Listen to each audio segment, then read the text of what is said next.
Shalom Bapak Ibu yang terkasih, kembali kita bersyukur kepada Tuhan oleh anugerahnya kita boleh melewati istirahat malam yang panjang dan kita diberi anugerah bangun dengan tubuh yang sehat. Sebelum kita memulai segala sesuatu, mari kita berdoa.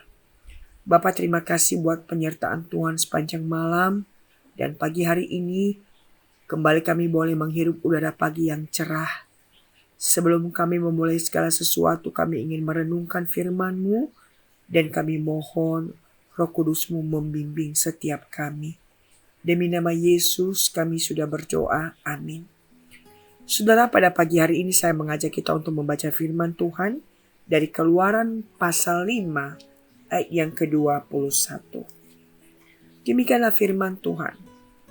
Lalu mereka berkata kepada keduanya, kiranya Tuhan memperhatikan perbuatanmu dan menghukumkan kamu, karena kamu telah membusukkan nama kami kepada Firaun dan hamba-hambanya, dan dengan demikian kamu telah memberikan pisau kepada mereka untuk membunuh kami.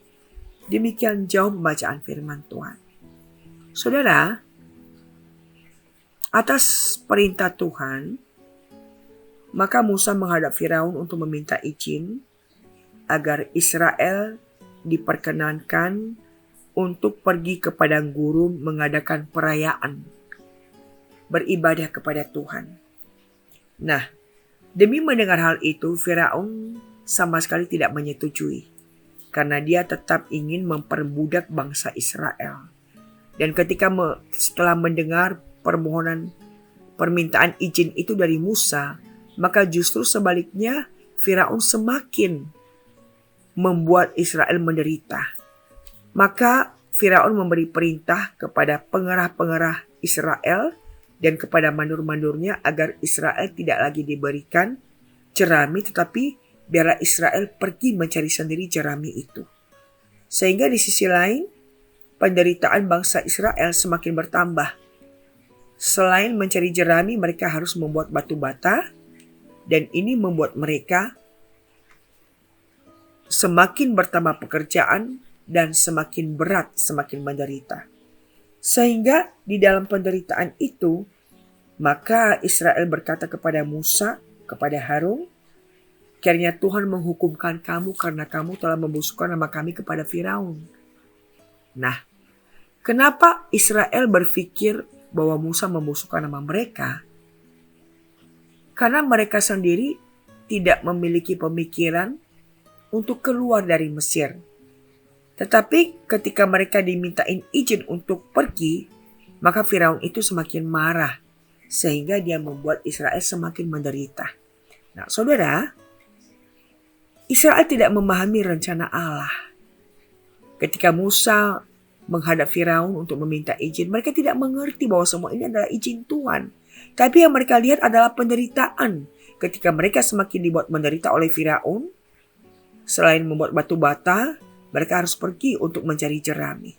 Namun di balik semua ini sebenarnya ada rencana Tuhan bahwa Dia ingin membawa Israel keluar dari Mesir, dari perbudakan, dan membawa mereka ke tanah perjanjian, di tanah yang penuh dengan susu dan madunya. Tapi mereka menuduh Musa, engkau telah membusukkan nama kami kepada Firaun. Nah, saudara, hal ini adalah juga seringkali terjadi dalam kehidupan kita saat kita tidak bisa melihat rencana Tuhan. Ketika kita menderita, ketika kita susah seperti bangsa Israel, kita hanya berfokus pada satu peristiwa, pada satu kejadian. Akhirnya kita tidak bisa memahami rencana Tuhan. Bahkan rencana Tuhan yang indah pun, kita berpikir Tuhan sedang merencanakan yang jahat buat kita. Dan Israel berkata kepada Musa, kamu membusukkan nama kami kepada Firaun. Nah, saudara, ketika kita melihat peristiwa hidup ini hanya sepotong demi sepotong, maka kita sama seperti orang Israel. Kita malah mengeluh, bersungut, protes, dan marah. Tapi kalau kita merenungkan, sebenarnya rencana Tuhan di dalam hidup kita itu adalah ibarat potongan-potongan puzzle. Peristiwa demi peristiwa yang kita alami, kesusahan, pergumulan, penderitaan, penyakit adalah potongan puzzle hidup kita yang sedang disusun oleh Tuhan untuk menjadi sebuah bagian puzzle yang utuh. Dan Allah yang merancang hidup kita pasti udah merancang yang terbaik. Nah, kalau kita berfokus hanya pada satu peristiwa, pada satu bagian, pada satu keadaan, maka mudah bagi kita untuk mengeluh, mudah bagi kita untuk kecewa, mudah bagi kita untuk putus asa.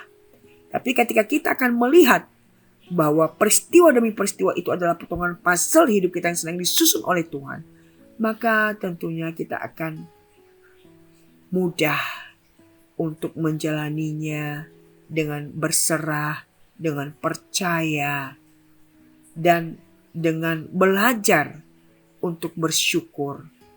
Karena kita beriman, kita yakin bahwa rencana Tuhan selalu yang terbaik. Saudara, apapun situasi hidup kita hari ini, mari kita melihat itu bukan dengan sepotong demi sepotong, tetapi melihat bahwa itu adalah bagian dari puzzle hidup kita yang sedang Tuhan susun untuk menjadi sebuah bagian yang utuh, menjadi sebuah pola gambar yang utuh yang kelak mendatangkan kebaikan bagi kita. Belajar bersyukur dalam setiap keadaan peristiwa karena Tuhan sedang menyusun potongan puzzle hidup kita. Tetaplah percaya bahwa rencana Tuhan pasti yang terbaik. Tuhan memberkati kita. Amin. Mari kita berdoa. Bapa, terima kasih buat perenungan ini. Dan apapun peristiwa yang kami alami saat ini, ajar kami untuk tetap bersyukur dan tetap berjalan dengan iman bersama Tuhan. Berkat kami sepanjang hari ini. Dan ajar kami untuk tetap berserah. Mempercayai Tuhan sebagai arsitek hidup kami yang sempurna, yang tidak pernah salah. Tuhan, tolong kami, mampukan kami untuk melewati setiap musim hidup yang Engkau izinkan kami alami. Dan melalui peristiwa demi peristiwa juga yang kami alami baik ataupun buruk, biarlah melalui semuanya itu kami semakin belajar untuk mengalami siapa Tuhan di hidup kami. Terima kasih Tuhan, berkat kami sepanjang hari ini. Demi nama Tuhan Yesus, kami berdoa bersyukur dan berserah. Amin. Tuhan memberkati saudara.